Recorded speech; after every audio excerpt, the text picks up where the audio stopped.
अस्सलाम वालेकुम defence viewers, welcome to आर्ला डिफेंस। फ्रेंड्स, आज हम डिस्कस करेंगे नेवल वारफेयर में missile assisted anti submarine torpedoes की कैपेबिलिटीज़ के बारे में और पाकिस्तान नेवी के लिए इनकी इम्पोर्टेंस के बारे में।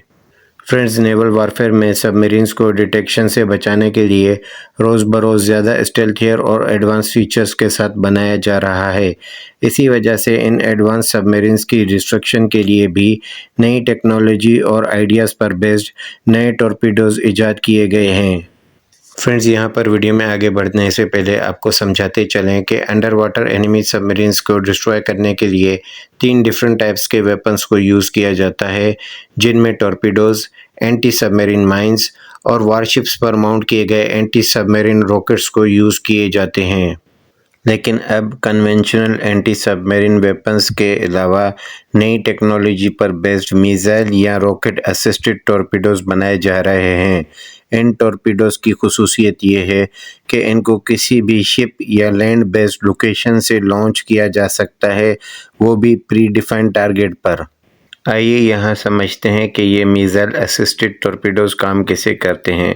सबसे पहले इन मिसाइल असिस्टेड टॉर्पीडोज़ को लॉन्च करने से पहले नेवी की किसी भी शिप, सबमरीन या एंटी सबमरीन हेलीकॉप्टर या एयरक्राफ्ट की तरफ से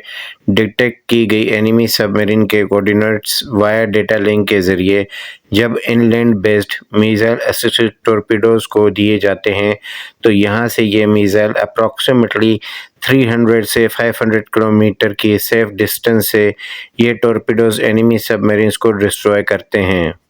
मज़ीद यहाँ पर इन टॉर्पीडोज़ को एक मिसाइल के अंदर रखा जाता है। लॉन्च से पहले इन टॉर्पीडोज़ को अपने टारगेट के करीब पहुँचाने के लिए मिसाइल्स के बूस्टर्स को यूज़ किया जाता है। लॉन्चिंग के वक्त शुरुआत में ये मिसाइल्स बिल्कुल एक बैलिस्टिक मिसाइल की तरह बूस्ट करते हैं और उसके बाद मिड कोर्स फ्लाइट के दौरान ये मिसाइल्स टॉर्पीडो से सेपरेट हो जाती हैं। बाद में इन टॉर्पीडोज़ को सस्टेनर की मदद से टारगेट की तरफ गाइड किया जाता है। जब ये टॉर्पीडोज़ टारगेट के 30 से 50 किलोमीटर की रेंज के करीब आ जाती हैं, तो मिसाइल के फ्रंट से टॉर्पीडोज़ बाहर आ जाती हैं। क्योंकि उस वक्त इस टॉर्पीडो की एयर में स्पीड काफ़ी तेज़ होती है, तो समंदर में गिरने से पहले इनको ग्रेविटी हिट से महफूज रखने के लिए टॉर्पीडो की स्पीड कम करने के लिए एक पैराशूट का यूज़ किया जाता है। बाद में जब टॉर्पीडो की स्पीड रिड्यूस हो जाती है, तो वेलोसिटी रिडक्शन मैकेनिज्म की मदद से ऑन बोर्ड कंप्यूटर्स की कमांड पर यह पैराशूट टॉर्पीडो के समंदर में गिरने से पहले सेपरेट हो जाती है। बाकी यहाँ पर लॉन्चिंग के वक्त मिसाइल्स पर गाइडेंस के लिए इनर्शियल गाइडेंस का यूज़ किया जाता है। बाद में जब टॉर्पीडोज़ अंडर वाटर ऑपरेट हो जाते हैं, तो इन टॉर्पीडोज़ को अगेन सी बेस्ड प्लेटफॉर्म की मदद से एनिमी सबमरीन के करेक्ट लोकेशन के कोऑर्डिनेट्स भेजे जाते हैं।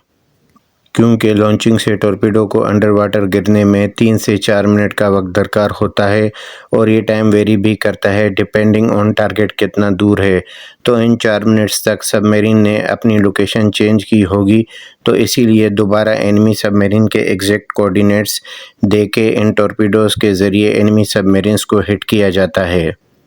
तो फ्रेंड्स, हमारे बताने का मतलब इस टेक्नोलॉजी के बारे में ये था कि ये मिसाइल असिस्टेड टॉर्पीडो सिस्टम अभी तक के दूसरे एंटी सबमरीन वारफेयर वेपन्स के कंपैरिजन में ज़्यादा दूरी और बड़े नंबर्स में किसी भी शिप या लैंड बेस्ड लॉन्चिंग पैड पर कैरी किए जा सकते हैं, जिसकी वजह से ख़ुद को एज अ टारगेट ज़ाहिर करने से भी एनिमी सबमरीन के अगेंस्ट बचा जा सकता है। बल्कि इसके अलावा एनिमी सबमरीन्स बजाय एग्रेसिव पोजीशन में आके आपके अगेंस्ट किसी अटैकिंग पोजीशन में आए, तो उससे पहले ही इन पर इन मिसाइल या रॉकेट असिस्टेड टॉर्पीडोज़ की मदद से इनको डिफेंसिव पोजीशन में लाके सी डिनायल और इनको अपने वाटर्स में एंटर या इनको वक्त से पहले डिस्ट्रॉय भी किया जा सकता है।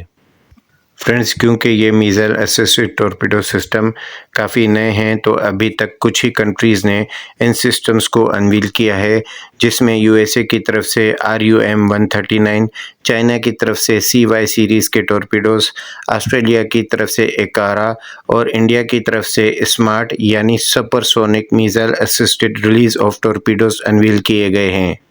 जबकि इंडिया की तरफ से ये स्मार्ट टॉर्पीडोज़ फ़िलहाल तो टेस्टिंग के मराहल से गुजारे जा रहे हैं, जबकि इनके बारे में आने वाली रिपोर्ट्स में कहा गया है कि टेस्टिंग के दौरान इन स्मार्ट टॉर्पीडोज़ ने अपने सारे टेस्ट पास करके अंडर वाटर एक डमी टारगेट को 600 किलोमीटर की रेंज पर हिट किया है।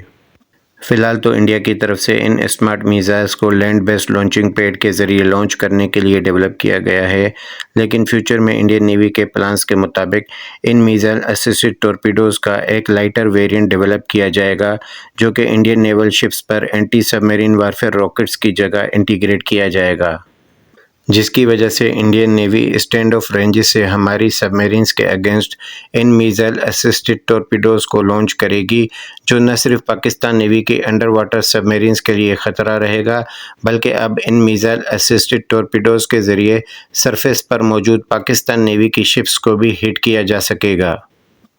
तो इस पूरे सिनेरियो को देखते हुए ये कहा जा सकता है कि ये स्मार्ट टॉर्पीडोज़ हमारी नेवी की ऑपरेशनल कैपेबिलिटी के अगेंस्ट नेवल वारफेयर में इंडिया को एक एडवांटेज देंगे, जिसके लिए पाकिस्तान नेवी को जल्द से जल्द इन वेपन्स के अगेंस्ट काउंटर मेजर्स और अपने लिए भी ऐसे मिसाइल असिस्टेड टॉर्पीडो सिस्टम्स के हुसूल के लिए काम करने की ज़रूरत है।